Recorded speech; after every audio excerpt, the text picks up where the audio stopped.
Hi everyone, this is Courtney from Ruby Red Farm, here to take you guys through a fall update.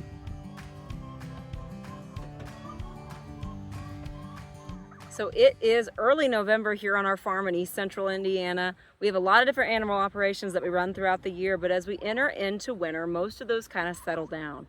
So with our farm, starting with the birds behind us here, our turkeys have just 1 week left. So these turkeys are now 4.5 months old. We plan on processing them the next weekend. We do those ourselves. We had about 23 that finished out, and that's a really good number for us. We do still need to get quite a few of those sold. So if you happen to be local and need a turkey, I'm your guy. But we're gonna try to work on getting those sold. And either way, we're just gonna try to work on getting them in the freezer next weekend. We bought a drill attachment plucker just because our big drum plucker is not quite big enough for the turkeys. So we'll use that drill attachment, hopefully get those taken care of next week. And then we can get them in the freezer and we can sell them from there. The meat chickens that you see behind me that are actually even closer to their finish line, we're loading this batch up tonight and they'll go early tomorrow morning to the butcher.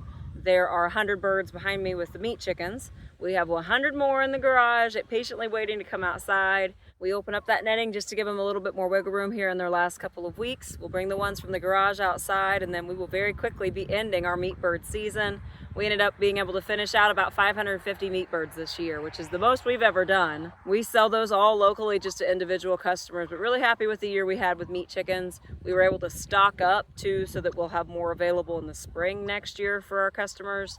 And that was a big thing we were trying to accomplish this year, was to go into the winter with full freezers so that we could come into the spring with some meat available, because we normally are kind of running low in the springtime. So our plan worked. We have well-stocked freezers now, and hopefully we'll be able to serve our customers a lot better in the springtime as a result.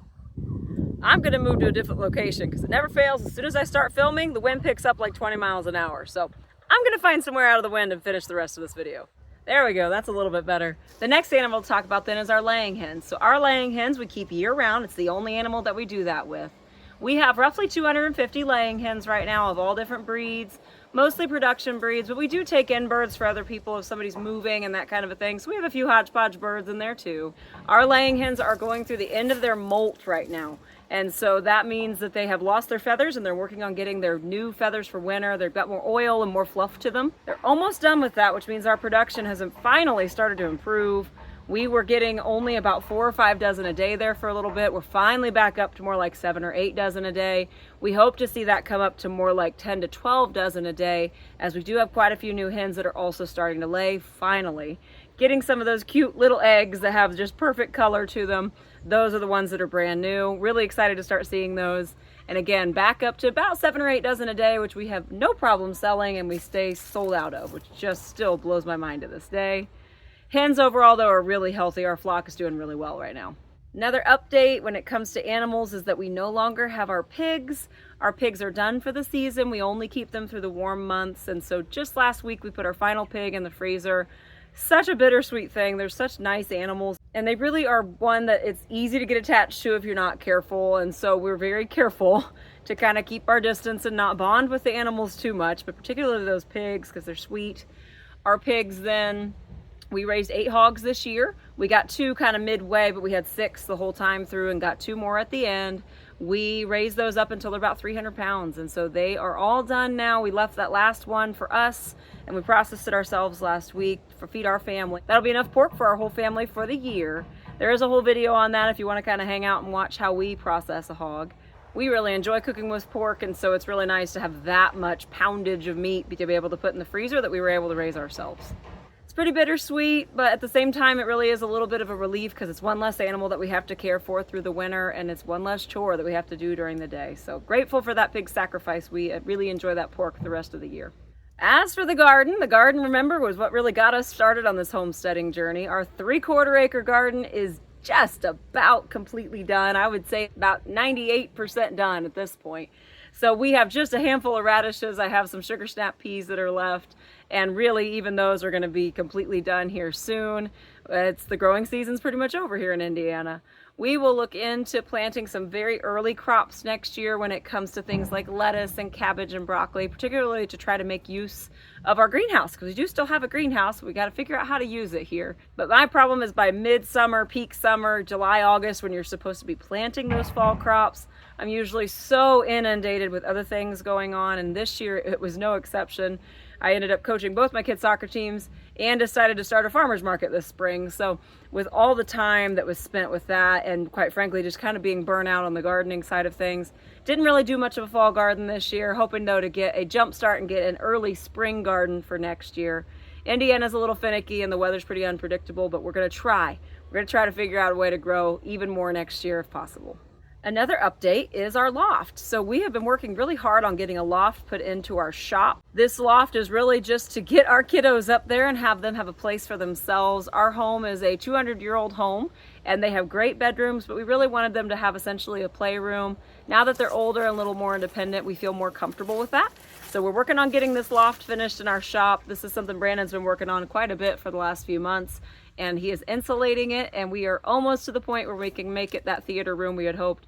The plan is for our Bible study kiddos that come over every other week to be able to have a place to kind of go, get away from the crowd so that we can focus a little more on our Bible study and they can kind of bond and have a little more friendship time without us interrupting them all the time. But really happy with the progress in the shop. It's coming along really well, and I'm amazed at how big that room feels. You don't think about how big it's going to feel on paper until you really get to stand in that room. It's really coming together well.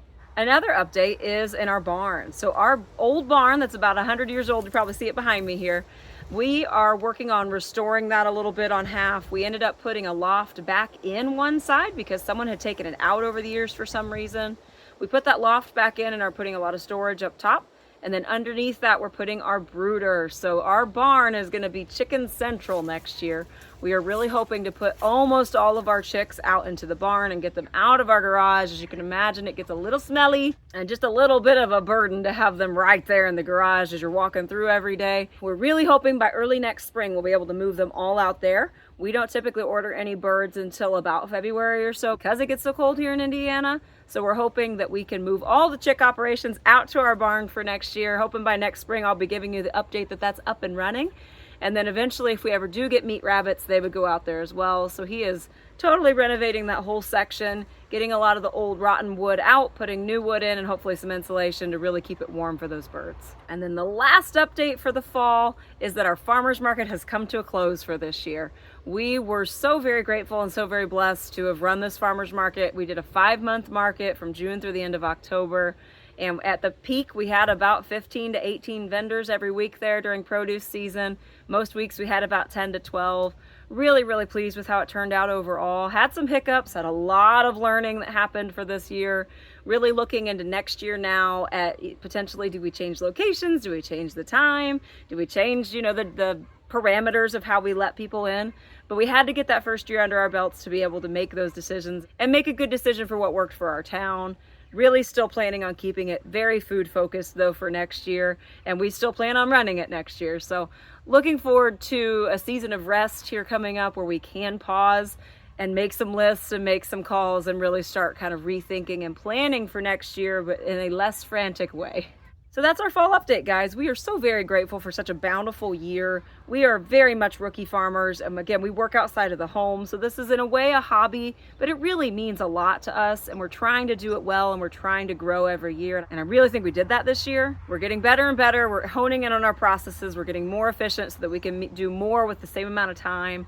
And I'm just so very pleased. And again, just so very grateful for the year that we've had. We appreciate our customers so much. We appreciate our viewers so much. You guys following us, we've actually reached 2,000 subscribers on YouTube, and we just recently got monetized, which was a huge update as well for our fall season here. At this point though, the market is over, soccer is over, things are winding down. We're so looking forward to this season of rest that's right around the corner for us. As usual, we so appreciate you watching. Please make sure to hit like and subscribe if you haven't yet. This was Courtney from Ruby Red Farm, and I hope you all have a great day.